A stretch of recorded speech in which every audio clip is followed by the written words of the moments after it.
Today, it's my honor to introduce you to some great friends. This is Tommy and Michelle Hunter. They're from San Diego, California, and they have 1-3 ministry.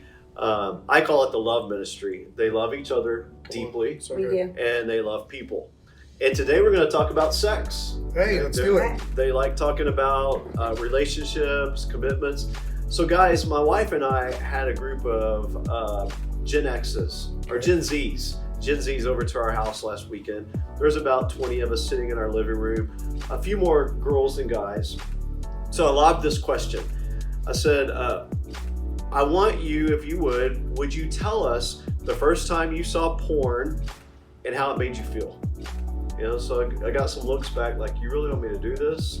And these were all churchy people who have been churched before. So they know my testimony. My wife were very open and real, so they knew it was a good real time. So none of them lied and said, well, I hadn't seen porn. Every one of them, one by one, went around, girls and guys, first time they'd seen porn, how it affected them. Yeah.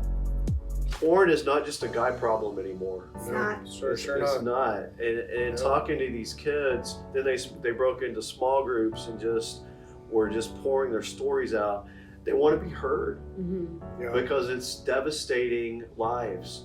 So, what Tommy, do you see porn doing to our culture right now? Well, I think like what we talked about the other night, it's much greater and much coming at a much faster pace than it's ever come at before, and so it's more accessible than it's ever been before, and so all the way down to not just teenagers anymore, but even younger than that. Kids have access to this, unfortunately. But what I see that what's happening is that they're taking it in, and then it becomes not enough. And so now it's not enough to get aroused or not enough to, even get pleasure out of it. So now I've got to find the next greatest, best thing to get that. So now, you take that road, and then it becomes prostitution. Then you take that road, then it becomes really ugly, dark, demonic. And that's a really deep place to try to pull somebody out of. But that's where I see it going. Okay. Well, I want to kind of point this to you, Michelle. For the guys, millennials, Gen Zers particularly, erectile dysfunction is becoming a huge deal with the guys. I mean, they're at the age where their erections should be at their peak, really. I mean, we're talking teenagers into 20s and early 30s, but these guys are saying we can't perform sexually. I'm not talking about the group I had last week. Just guys in general are having problems.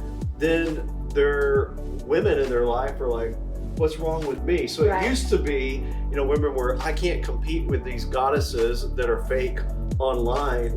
Now you're not attracted to me. What would you say to the women out there? I really think that it's important in this day and age that we grow up as Christians. We really need to realize that when somebody's broken, when somebody's got a porn addiction or any kind of addiction, it's not about us. We need to be able to come alongside people who have issues like this and pray for them and fight for them instead of making it all about me and I'm some victim in this situation. If my husband were to have a porn addiction, which he does not, but if he did, the last thing on my mind is going to be about how insecure I am or about how I'm not pretty enough or I'm not enough, because the truth is, it doesn't have anything to do with me. And that's what the enemy wants. The enemy is wants to capture the men, and then the women, that you're a failure as a wife.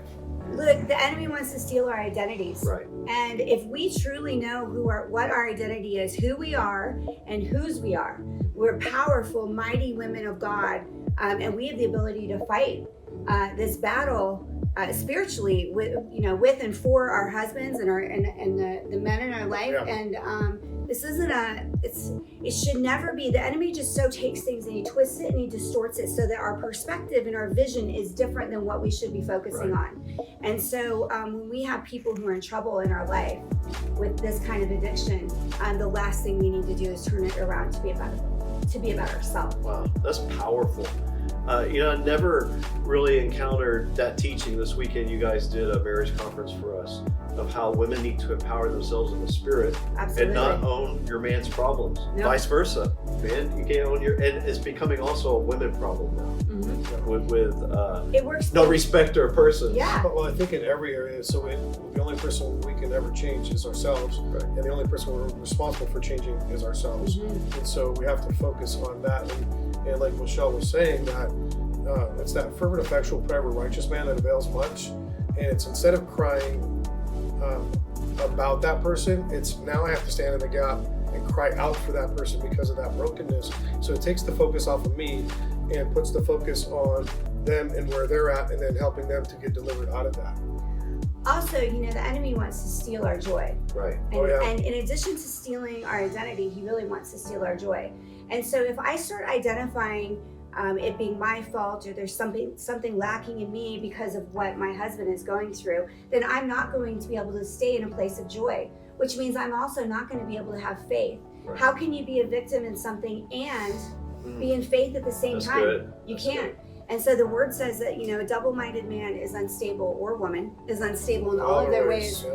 And so the very best way that I could help him if he were to have a problem would be to stand and fight Right. as a faith-filled, empowered woman instead of a victim That's of something he's powerful. going through. Well, I know the devil hates you guys because what you're saying is total opposite of what his strategy is. Yeah. Last week we were together and my wife Shelly was with us in Honduras. Yes. Yes. This couple did an amazing marriage seminar in Honduras. We brought together several of our freedom churches that were covering and preaching points, and man, they rocked it. We had a signs and wonders service, which I'm going to inject right now some footage. Signs and wonders. These guys were calling out by words of knowledge the sicknesses in the room, laying hands on them.